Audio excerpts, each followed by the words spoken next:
My name is Karina Harney, Playboy's Playmate of the Year, 1992. And I'm Echo Johnson, Miss January, 1993. Welcome to the Bunny Chronicles. Let's go. Okay, welcome back to the show. We got Miss Cathy St. in the studio with us again today. They have tried to get rid of me, but I refuse to go. She will not leave Austin. She says she's staying. Good. Yeah, but no, happy to have Cathy here with us, and specifically because you and Cathy have a little bit of history, and you and I have met, but we haven't really ever spent too much time together. But Barbara Moore always just raves about you, and she loves you so much. Oh, I love her. Everybody loves Sandra. Well, I don't know about that. She's prettier on the inside than the outside, which is really hard. But she's pretty good. So we have an awesome guest today. We have Miss Sandra Taylor joining us. Do you prefer Sandy or Sandra? Sandy. Sandy? I call her Okay. Sandy. So Sandy has an extensive background in the entertainment industry. She was in front of the camera for over 20 years, and Sandy got her start in the modeling industry in the early 90s and was named America's #1 selling poster model. Yay! And I did her makeup, and she was only 19. Oh, did you? Yeah, I think for health and fitness. Or Yes, muscle and fitness. Yes, for Rob. I can't remember his name, but he was Robert. It was Reiner? Something, but he did great stuff.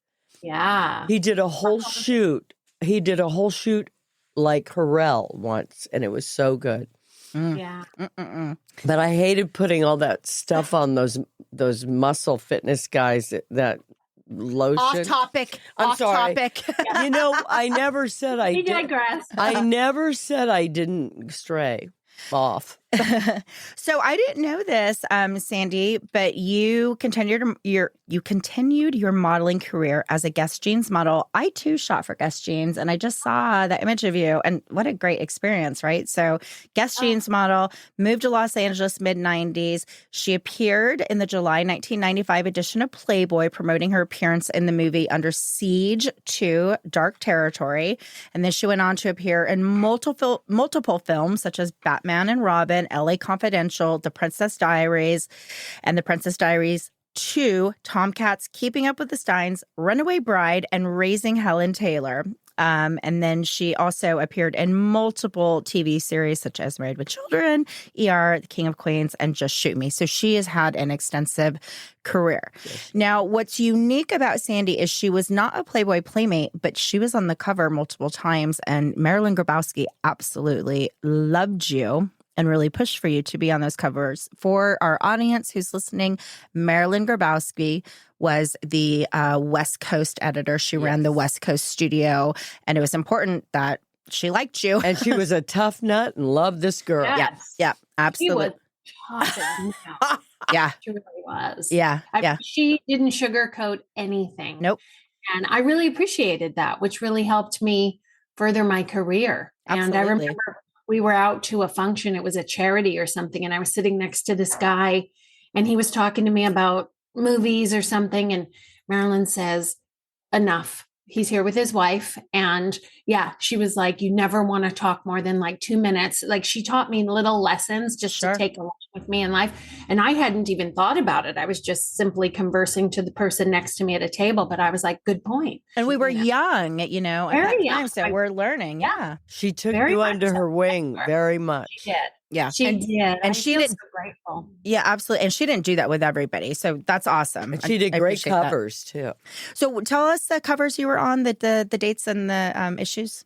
I did the cover of July 95, which was this really fun red, white, and blue American flag type of thing. Mm-hmm. It was really cute, but originally it was supposed to be this sort of copper tone shot where we hired a trained dog to pull my bikini, like the copper tone. Cute. It was so great. And then for some reason, half at the last minute wanted something red, white, and blue. So we had to reshoot the cover. But that copper tone one went on to be a poster instead. So instead of being on the cover, it went on. So then it did really well, the success of the cover. So Hef wanted to put me on the cover again. Mm-hmm. And I did February 1996. with Leslie Nielsen, and he was a yes. big Bond, So and he did great. all the spoofs. Kathy, were you in that issue doing one of the spoofs? I don't think know if I was. I thought you were. A lot of it's a blur.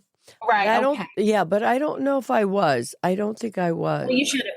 You Well, should have been. I should have. Yeah, with her comedic genius, definitely. I should have. Yeah, I remember both of those covers, and obviously it's such an honor to be on the cover of Playboy. I'm so grateful that I was definitely Cathy St. George was, and just because you were a Playboy Playmate did not mean that you were going to be on the cover. So that was always a very special accolade to add to our resume. So. I bumped Maud Adams actually. Oh, You're not out. everyone can say that. Right? Right? Exactly. Well, especially when I met her and she said, "You bumped me." So tell us, how did you get involved with Playboy? How did that come to be? I got involved because my girlfriend, I'm sure you both know, Alexis Vogel, God Of rest course. I love makeup her. artist. Let me tell our audience who Alexis Vogel was for context. So Alexis Vogel was Playboy's head makeup artist, and talk about, like, oh my gosh, the most incredible makeup artist, but an incredible human being. I loved her so much. I learned so much from her as well. Awesome. So you were very good friends with her, and that's how. Yeah. She created a style all of her own. Oh, she sure did. But I knew her back with Suze Rand. I mean, I worked with her for years, even before Playboy. So she was always so sweet and so nice. Yes, she certainly did have that style, and probably most well known for Pamela Anderson, Yes. because Pamela Anderson's whole look, vibe, style that she wore for decades was Alexis Vogel, and she would only work with Alexis Vogel. So that gives you a context of who Alexis Vogel was. So carry on. So I went to go visit Anna Nicole on the set of her movie Naked Gun, and Alexis was there doing Anna's makeup. And Alexis, that's when I first met her. She goes, "Who are you?" You know, and I said, "Oh, I'm Anna's friend, and I was coming there to visit her on set." And she said, "Oh my God, you have to test for Playboy." She goes, "I'm the makeup artist there, and we're in search of the 40th anniversary." And I was like, "Wow, well, that's really cool." And she goes, no, when she got very emphatic, she's like, "I'm serious. Right. You need to come and meet Marilyn Grabowski." She goes, "I'm not even kidding." And she got like right in my face. And Anna Nicole was like, "You must, Nice. if Alexis is saying it." And Alexis brought me in, and I met Marilyn, and we wound up shooting for the 40th anniversary centerfold. Okay. And I remember we shot, I don't know if this is even, a story people even know, but we shot with a 40-year-old Rolls Royce. Oh, cool. And we were in the middle of, I have my gatefold still that we shot for like 2 weeks straight in that same pose. 8 by Yes. 10. 8 by 8 by 10 10. Polaroids. The most incredible. I have my 8 by 10 Polaroids, like a So handful lucky. of them. And I saved everything. Absolutely. I'm so glad about that. I wish I had. So I was supposed to be the 40th anniversary, and then I wound up getting Under Siege. And I have said, if you're a celebrity, not only do you get more money, you don't have to have a year contract and do things. You get picture approval. You get to pick your spot where you want to shoot. And more money. I didn't More know. money. I didn't know that. So you get paid better, and you get picture approval. That's interesting. Being And you on get to pick where you want to shoot. interesting. And you get your definite, you're guaranteed your cover. Yes. So, but I thought with the 40th anniversary, I was guaranteed my cover anyway. But so we wound up bagging the 40th anniversary, and he said, "You want to be in celebrity light, the likes of Sharon Stone, Drew Barrymore."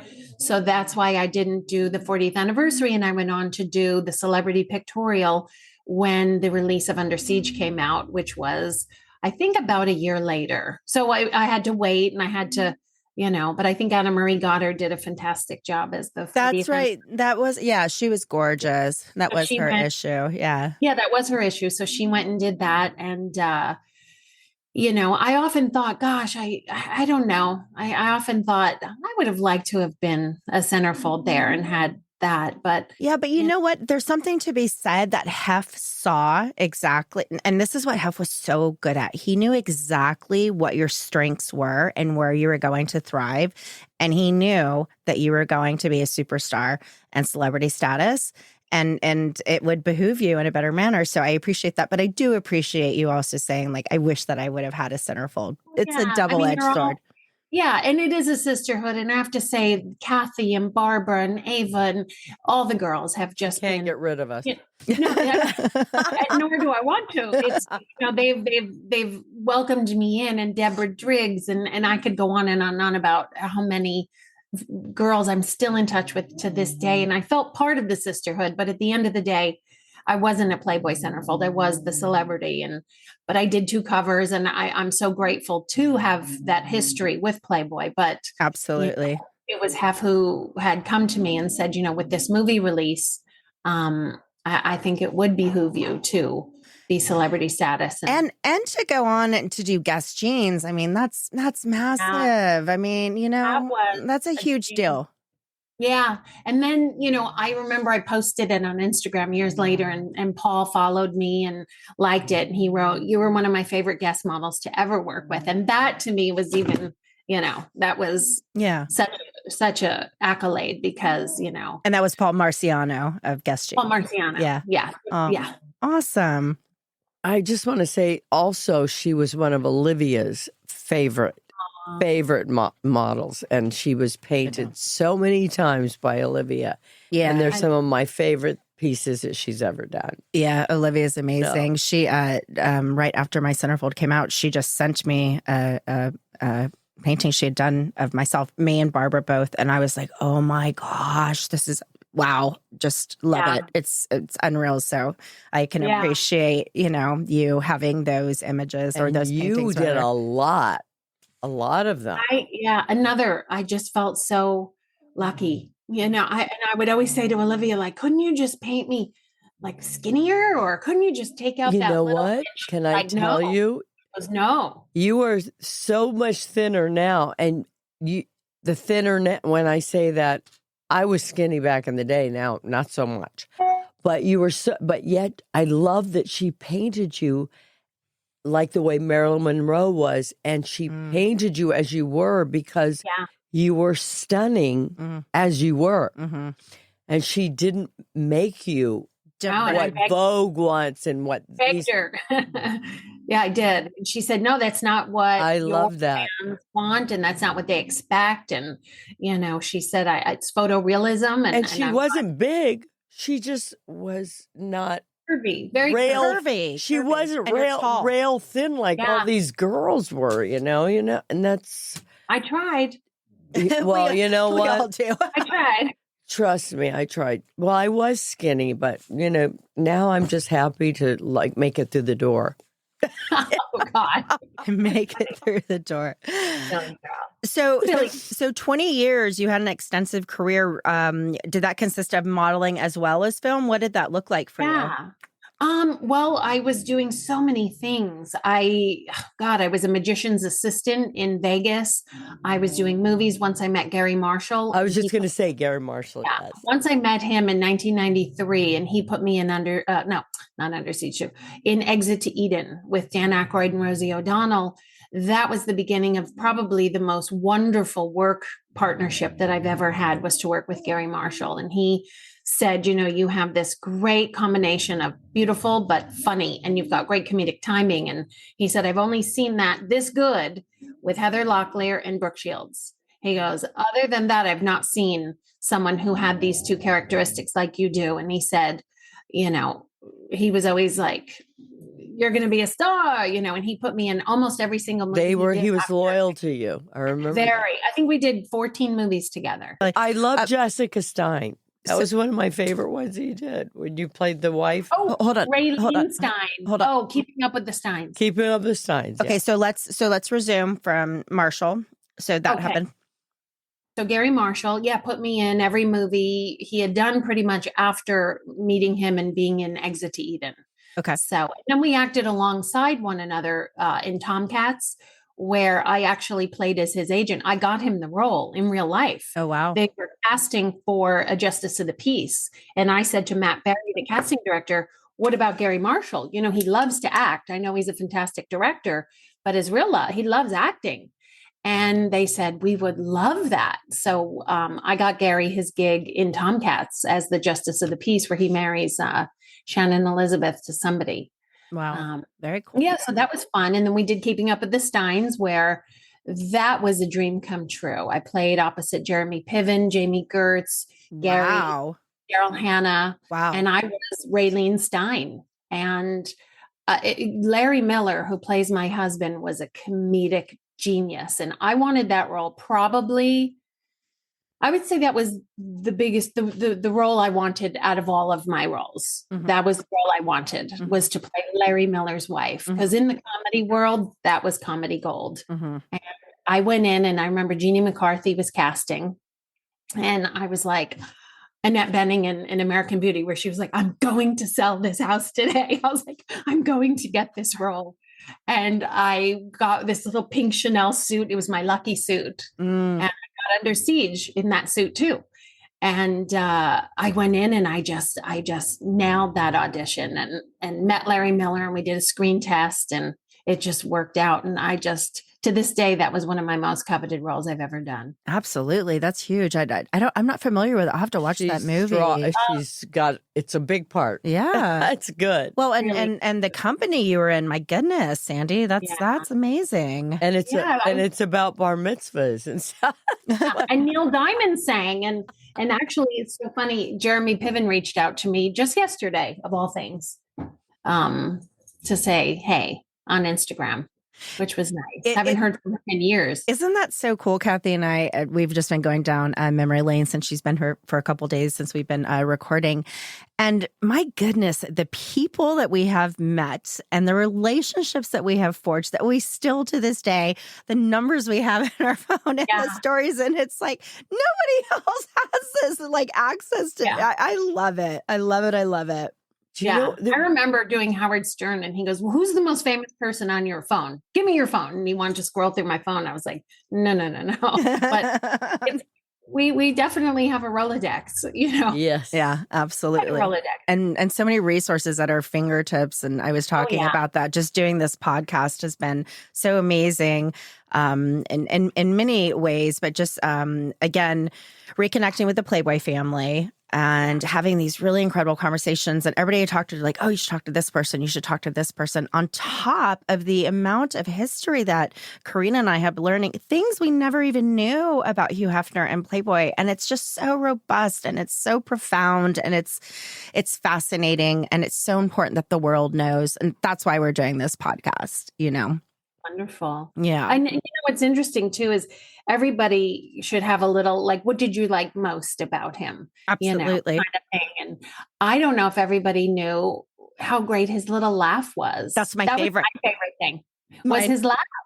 Yep. Isn't it the cutest? I thought his little laugh was the sweetest and so childlike and so endearing. And I just remember flying back from New York on his plane with him and Kimberly, and he just laughing and playing backgammon, and he was just so sweet. He was like a child at heart. Like and people talk about in the history or in the context of his history and you know, specifically his formative years, his early years. And that always stuck with him. You know, his love affair with cinema and cartooning and, you know, the fact that he is the consummate editor, that all was created from his childhood, and that always stuck with him, and he loved that aspect. And what a nice man he was. I went to some he got an award at the Hearst, or somebody gave him an award for being such a pioneer in the world of magazines. And I didn't know this, but he fought for the gentleman who drew the cartoons. He was an African-American man. And at that time, they didn't want to hire him because he was African-American. And Hef was like, no, this is who's doing it. And end of story. And he fought for him, and he did it, and he got it. And I'm not surprised at that story. And that's, again, what a factoid we just pulled out, had no idea, and not surprised at that at all, because Hef was so known for that. I mean, back into the very beginning of the magazine, but I can really like speak to, you know, the Playboy After Dark and it originally was called Penthouse or Penthouse after or Penthouse Playboy's Penthouse, right? And the fact that he would have a multitude of talent come in, musicians, artists, whatever, and they were Black, they were white, and the fact that they were all congregating together, people were like blown away. It didn't happen that time. It was a time of racism, Jim Crow. It was a very real thing, and Hef did not care. He was like, I don't care. It's irrelevant. Yeah, he said he's the best one for this job, and that's who's doing it. I don't remember his name, but he was at this award show, and it was so touching to see how he really fought for what he wanted, and we believed in. Yes, we found out something interesting from Cindy Rakowitz, who was at Playboy, I want to say almost 20 years. I love Cindy. Yeah, Cindy. So she was telling us that Hef published the first chapter of the book Roots because nobody would publish it because of the storyline, because of the context of what it was. And it was the Black author. And he was like, no, this has to be published. So he published the first chapter in Playboy. And it's those types of things that people don't know, but he did that all the time because he knew this is an important, so much more than that he stood for so much more than people are aware of. Yeah. And we're taking a deep dive into all of Hef's philanthropic endeavors because they were vast and many, and people, need to know that and understand that because that's a very important part of who he was. And he was always in service, So you are a renowned sommelier. You're known as the Beverly Hills sommelier, right? Yes. Which I love. When she was going to school, I was keeping up with it when she was training. Yeah. So I just remember in 2016 when Gary passed away, and I went to go see him in the hospital, and he said, do you have a plan B? Everybody needs a plan B. Right. And I didn't. I was just going to be an actress, and I had always thought, why have a plan B? And for some reason, when he passed away, I just wanted to take a break from the whole entertainment industry. And also it was the time of Me Too was just starting to come out. Mm-hmm. For me, that was so real. I mean, for all of us, I believe. Yes. Yeah. That was real. Yeah. And I said, very much so. And I just remember how thankless the audition process was. Mm-hmm. And my last couple of auditions where I put so much into it, hiring acting coaches and, spending days learning 8 pages off book, going in, doing physicality as well as knowing it and not even getting feedback, not even getting, she was great, but we went with blah, blah, blah. Or, it was just like, how could you actors are so misused and abused, I think, in this process. You drive all the way to Burbank. I live in the Palisades. It's an hour. You sit there. I remember Under Siege too, auditioning for Steven Seagal. I went in like 7 times, and every time the room was full of the most gorgeous girls, Vendela, Talisa Soto, Jenny McCarthy, and I'm sitting there and it was like torturous. Like these girls are just like, oh, I should have worn that, or oh, I should have done that, and you're second guessing every move you make, and then you go in and audition, and then you don't even get feedback, and you don't even get the gratification of, well, she's really good, but we're going to go with a name because we need to put asses in seats, or she was too tall, or she was too short, or she was too young, or she was too old. I could handle all those, but to hear nothing after you put in money of hiring an acting coach and just the time and effort and to not get anything. And I was like, this doesn't feel good. It gets old. It was very dismissive. And it wears on you, it does break you down. And I can appreciate you saying you just got sick of it, because there certainly came in the end of my 20s. I was like, I am so tired of this. I don't want to do this anymore. It's time to move on to something else. So I appreciate that. So at that point, did you go on and complete your wine programs at UCLA and the North American Sommelier Association?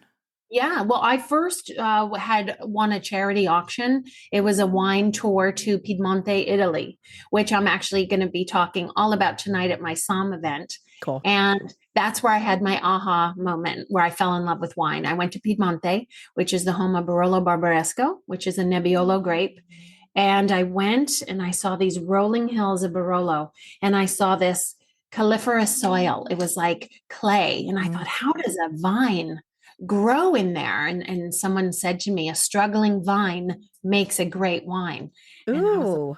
okay. And the more the vine has to struggle down into the terroir and pick up all the characteristics of its native land, the better the wine. And I learned all about this beautiful Nebbiolo grape. And I thought, wow, I think I want to throw myself into this. So I came home from Piedmonti and I threw myself into every single introductory class I could find. There's one called WSET. There's one called NASA, North American Sommelier Association. UCLA had a whole wine program. And I took the intro to all of them. And I thought, what style of teaching do I like the best? And I liked two. I liked UCLA, which I took at night. And I liked NASA for two reasons. One was the style of the teacher. He was from Piedmonti, and he was so emphatic about Americans being so obnoxious in Napa. And I was like, oh my God. And I said, the way he teaches, I'm going to remember this style. I'm going to remember. Right. And also when you say NASA, North American Sommelier Association, people think you went to NASA. NASA, yeah. I was like, I learned it on a rocket. Yeah, I was up in space. I'm a NASA graduate, and I love saying that. So I then took a job at a restaurant. We were talking about this last night. I literally drove downtown Los Angeles, an hour and a half and change in traffic, took a job at a restaurant called Miro as a sommelier, and worked in the stockroom, worked ordering wine, went table to table. Now, mind you, months before, I played Jason Sudeikis' girlfriend in a movie called Mother's Day. Mm-hmm. And now jump to, I'm in a stockroom stocking bottles going, did I do the right move here? My life has changed drastically. But there was something really good about it. And I would go table to table and I would make friends. And it was very close to the USC campus. And I just, I wound up talking about wine to these people that wanted to pair with their dinner. And I was like, this is like the acting world because I'm performing. Mm-hmm. I'm talking about wine, but I'm educating and I'm selling wine. This is great. Mm-hmm. And they're like, Sandy, we need you at that table. And I'm like, oh, 1 minute. And I'm like sitting down, chatting with me. I made more friends, but I was a sommelier at a restaurant in downtown Los Angeles to help get my certification and really paid my dues and took courses night and day. Yeah. And got certified in late 2018. And that is so amazing because at the end of the day, to be a sommelier, it's a hard thing to accomplish. And it's very intensive training and education, and not everybody can do it. So bravo to you. That's amazing. And you were awarded the prestigious silver pin. What is that? Yes. So this is my silver pin, actually. Okay. That is a certification, which only maybe 13 people, 11 to 13 people a year get. Yeah. It's a very, very difficult class to pass. It's a class that is the world of wine. It's not just Napa or South Africa or Chile or Italy or France. It's the world. It's all regions. You have to know you have to know ice wines of New York and Alsace and everything. So it's not just regional. It is worldwide. It's robust. Yeah, absolutely. Yeah. So in 2018 is when you got certified? Yes. Wow. That is so cool. So tell us about how did it come to be? Because I'm so proud of you. And I just think this is amazing that you are the lead sommelier for the NFL's Las Vegas Raiders Stadium in Vegas. Yeah. That's a huge, huge, huge deal. How did that come to be? Well, that came to be, I have had a relationship with the NFL since 1991. I lived in New York and I was always around the NFL back then because they did a pageant one time, Miss NFL, and they were looking for a girl to come to the Super Bowl, to the charity events, the golf and the bowling tournament, and sort of go around on the golf cart and sell 50-50 raffle tickets for NFL charities. So I did it and I won. And then they did away with the whole pageant. But the gentleman, Nick Nicolosi, who ran the charity golf and bowling classics, just kept me on as the reigning Miss NFL for years to come. And through that network of year after year of going to the Super Bowl, I'm now friends with Roger Goodell, the commissioner. I'm friends with all the owners. And one of the owners was Mark Davis, who was a fan of mine. And I learned this through our dear friend, Cathy John Rockwell, who said, there's a guy named Mark Davis who has some of your Olivia drawings, and he's a huge fan of yours, and you have to meet him. He's going to be in New York. And I was in New York shooting something. And I remember meeting Mark, and he was just darling. And we wound up becoming friends. And years later, when he was building a brand new stadium in Las Vegas, I said, Mark, with Las Vegas being the entertainment capital of the world, I think you need to put a premium wine program in. I've been going to every single stadium, all 32 teams. They don't have that. They don't have a somm. They don't have a wine program other than very basic duckhorn level, or I don't know, barefoot, or white or red, basically. White or red. Yeah. And you get what you get, and you don't get upset. Yeah. That's that. Yeah. And I said, Mark, we should put in a premium wine program where we should offer a varietal from white Burgundy. We should offer a varietal from Bordeaux. We should offer a varietal from Chile, Argentina, Malbec. We should get a top white and red from Napa with a great story behind it.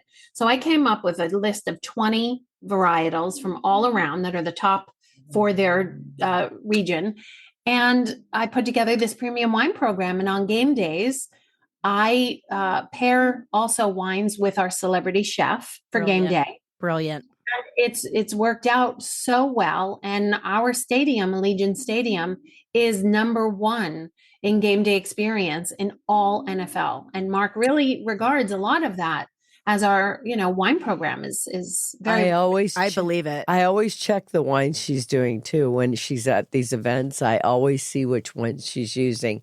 Because I know one time you were using Hampton water and you were using the other ones. And I was like, I always check to see what wines you're using. Well, thank you. Well, Hampton water, the greatest was Jesse and John Bon Jovi. Yes.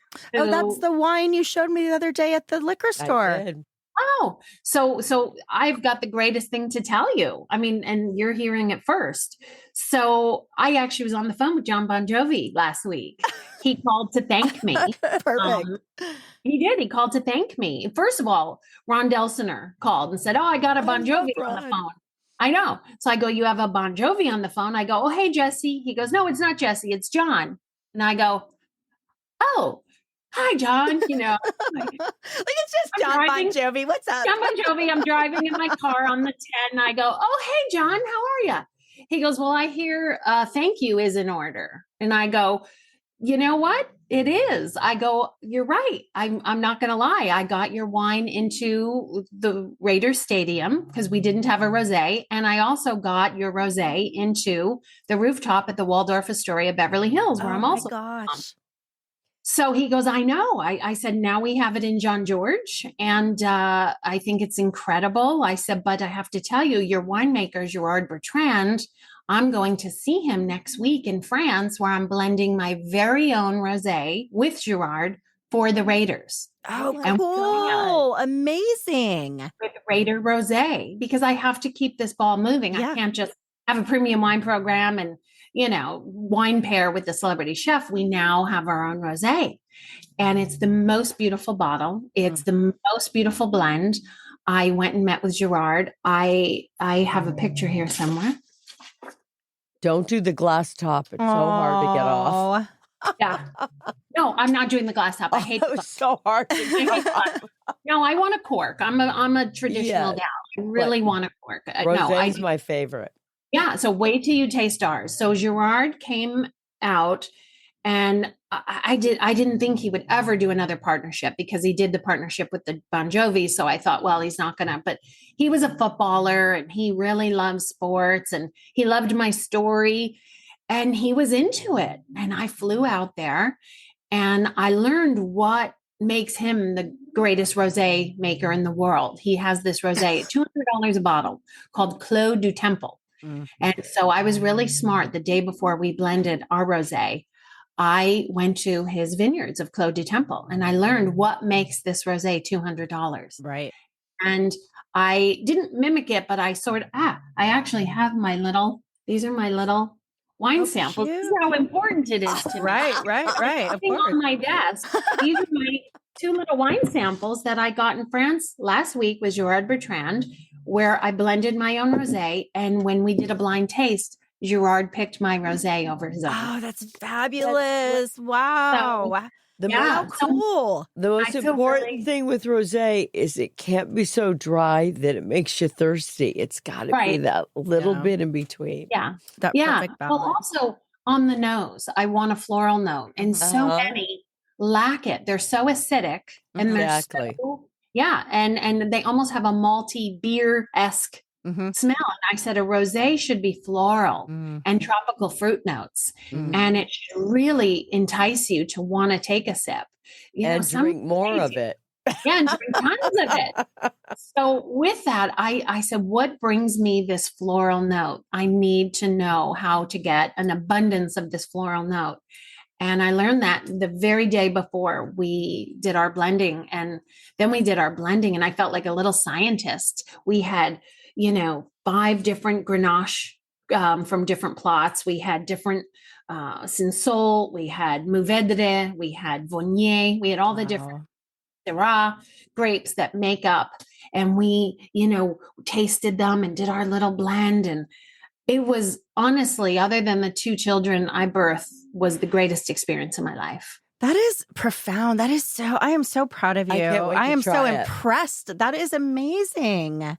How Thank you. exciting. Yeah. I can't wait I for it was to so come out. excited. I said, I just don't want anything to go wrong.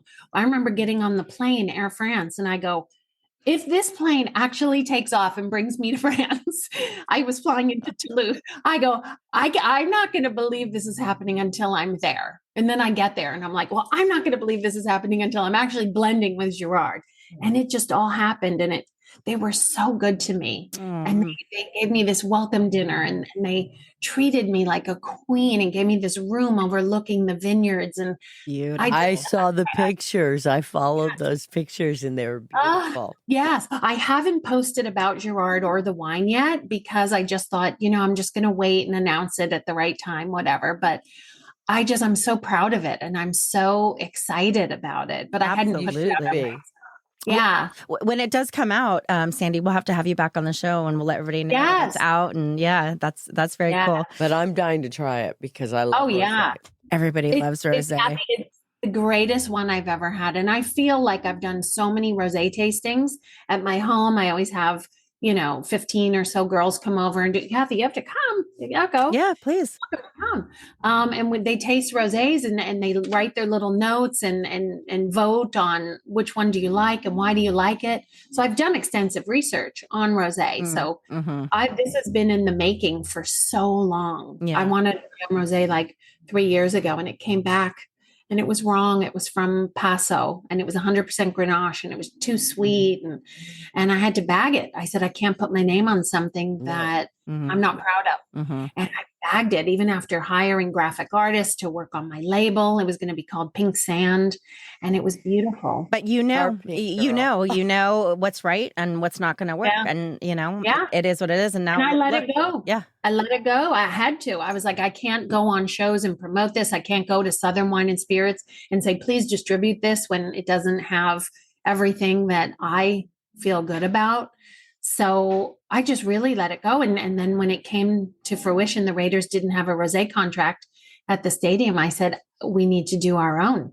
And I love it. It makes sense that there is a sommelier service at the stadium because that particular stadium is state of the art, right? On every level. I haven't been yet and I'm dying to go. Lacey keeps saying, whenever you want to go, I'll take you. She comes all the time. Right. And so that would make sense. That level of caliber of what you're doing goes hand in hand with that stadium in particular. Yeah. Well, you've got high rollers that are gambling 9 million, 10 million a night in the MGM suite. They're hosting them, and they want a Bordeaux. Yeah. They don't even want just any Bordeaux. They want a first growth Bordeaux. They want Haut-Brion. They want Mouton Rothschild. They want, they're gambling big, big, big money. They don't want Duckhorn. So do I, but I'm usually just doing scratchers somewhere. Yeah. So So yeah, we have one of the greatest stadiums, and it still has the intimacy of a football game, as opposed to somewhere like SoFi that's so big. You've got this auditorium where concerts are going on and movies are going on, and they're filming a TV show, and Too it's much. like, where's the football game? Every time I go, I get lost to Right. SoFi. Right. And you have to go up to go down, and you can't go around because you got to go around. And I'm like, oh my God, Mark, when he built the stadium, really kept the intimacy of the football game. That's what it's about. That's what you're there for. And, you don't get lost. You go to section C25, you're C25. Nice. Lisa, shh. You got to see. You're like Nice. little piggies. So were you at the Super Bowl and stuff like that? Because you're always there, right? So Yeah, how is that? I've missed one Super Bowl since 1991, and that's because I had just gave birth to my son. So I've been to every single Super Bowl. It was wonderful. Phoenix is a great city to host. Was a great game. The teams were super evenly matched up this year, which doesn't always happen. A lot of times it's a blowout, but it was a great game. And did you do the awards show again? I don't usually do. Yeah, we didn't do. Nope, we didn't do that. This year. No, the honors, NFL honors. Nope, didn't go to that. Well, you're always there. I'm usually there. Yeah. It makes complete sense that this is the route that you've gone just by speaking to your personality. And there is something here that it says Sandra Taylor is a world-class storyteller who brings a very unique quality to being a personal sommelier. And it's true. I can tell. And so I'm again, just bravo to you for doing this and accomplishing this and what you're doing with it and creating your own wines. And it's lovely. It's a really neat route that you took. It's a rare thing to do. Well, I had to create a position because after working at the restaurant, I said, how do I combine the 30 years of acting and modeling into now being a somm? Because I can't do the table to table thing much longer. My feet would kill. I mean, it was grueling. So I created my dream position and I put it out there, and it worked. It hit. And it the very first season, it was so well received by the fans that we continued to do it, and we continue to grow, and we continue to move the needle. And this is only the beginning, Sandy. Yeah. I mean, there's a lot ahead of you. So, well, I would love to have a whole Raider line, a Sauvignon Blanc, a Chardonnay, a blend, a Pinot. Yeah, I would love to have it all. So that's wonderful. And I love Mark. Yeah, I think Mark Davis deserves so much credit in giving me the opportunity, not only as a woman sommelier, because there aren't that many, but in a man's world sport, and giving me that opportunity and trusting me with this budget. It's not a cheap thing. You need wine lockers, you need a budget for 20 different varietals, and having stock on hand. And I really say all the time, and he wants no accolades, but he really deserves such credit to give this a chance. And that's wonderful. I have to say, some sommeliers that I obviously in some of the finer restaurants in the world are not as, they're a little snooty, and you got all this personality. That's what I'm saying. Some good drinking. Well, do you know the thing? A lot of times, and I notice this in my class, they're very smart. Somms, very smart, but they're not all outgoing, and they don't all want to talk to a table. I remember this one girl, her name is Irina. She was Russian, and she could recite way more than I could as far as remembering everything we need to remember. I mean, I would have to study so hard, and she would remember. But she doesn't want to talk to people. She doesn't want to go up to tables. She was like, I couldn't work in a restaurant. She definitely couldn't work at a stadium and talk to fans on game day that are drinking and drinking, eating garlic fries and stuff. Yeah, none of it. Yeah. So a lot of somms are very smart, chemical engineers, lawyers, and very quirky, and sometimes dorky, and sometimes awkward, and they just don't have the social charisma that you have, and that it comes from being in the entertainment industry for 20 plus years.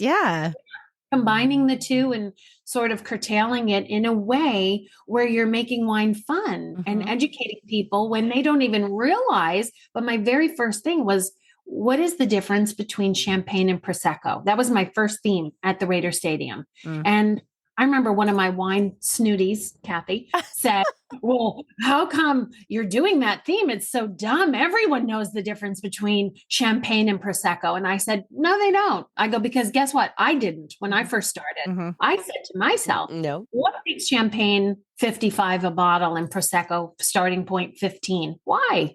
What is the difference? And when I did it, we shuffled out 20 at a time, and I was booked every 20 minutes for the 6 hours that I was there that day, and educated them, and everyone had the best time. I have to say, most of them picked the Prosecco in the side-by-side. But they loved walking away with a few little nuggets of education. And they didn't feel embarrassed about saying that they didn't know, because you would say, oh, but this is the best part. It's this. This. Yeah. The different methods, the champagne, traditional, and the Charmat method, and what the grapes, the varietals in Italy and France, and all the differences that are.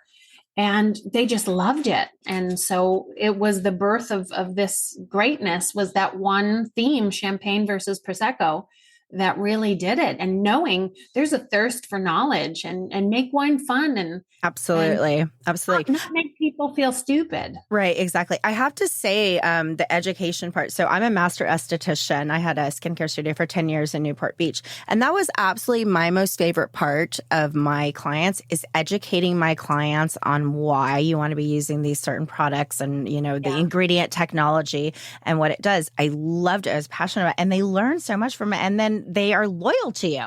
It's awesome. So I can totally appreciate that. That's a really fun aspect of it. How's my skin?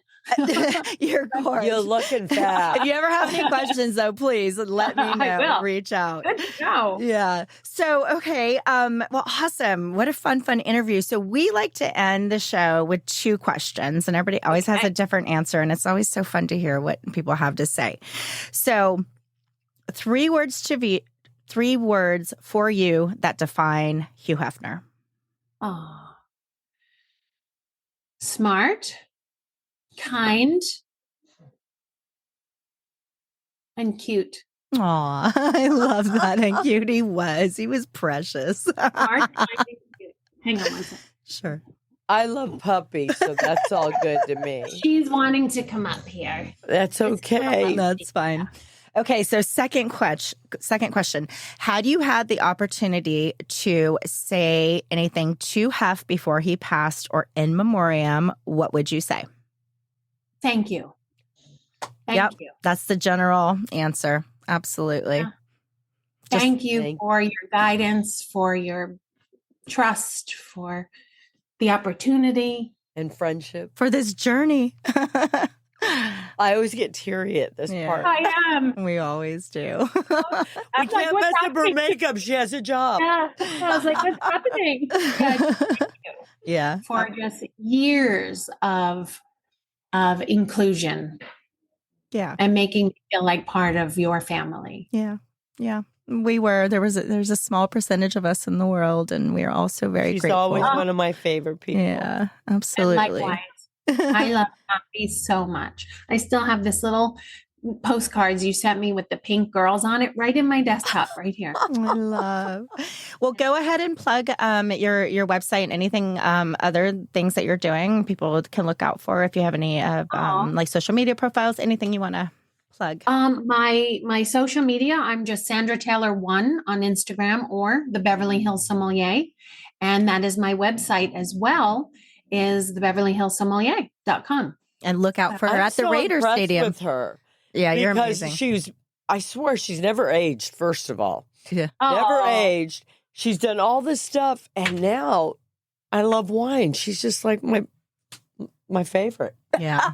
Thank you so much for coming on the show, Sandy. Thank We you really guys for appreciate having it. me. Yeah, you got it. I feel really thank you guys too for the inclusion, because You got it it. makes me feel like part of the sisterhood. Well, you are. You look Absolutely. You're beautiful. important. Kiss your puppy for me. Both of Thank you. them. You see, I don't know if you can see little And Mochi and the Aw. youngins. Hi, cutie. Oh, look at them. Oh, pressing her little chin. they're always your favorite. Look at his little Cut. tongue. I love. That's so cute. We'll have a wonderful evening tonight. Yeah, your A event. successful evening. Yeah, and the show will be out in a couple of weeks, so I'll let you know when it's out. It'll be the video on YouTube and then audio, obviously, everywhere else. So I will let you And know when let it me- comes out. And let me know when the rosé's ready. Yeah, I sure will. I sure will. I'll get you a picture of the bottle as well if I can. Thank please you. do. You can All right, put it up there darling. on the- Thank you, Okay, Sandy. baby. Have a wonderful evening. Love you. Love you. Thank you. Okay. Love you both. Bye. Bye-bye. Oh, that was wonderful. Okay, so before we sign off, Cathy, we're gonna do a little shout out to our listeners around the world. Are you ready to? Are you ready to? I Spend, don't have to speak languages, do I? Because No, are you ready to spin the wheel? Because we're about to go around the world. Okay, Remember? Okay, so let's go to locations. I'm technically challenged. Here, watch. Wait, turn up. I got it. Turn up the. She doesn't understand I'm a dinosaur. No, you just touch the. Taiwan. How many listeners? So, 4 okay, listeners. So to our 4 listeners in to our Taiwan, 4 listeners in Taiwan, we thank you and we hope that you make this some show. friends. You need them. Let more people know about us in Tell Taiwan. them about us, please. Okay, with that said, I'm Echo, I'm Cathy. and this is the Bunny Chronicles. See you next time. Ah.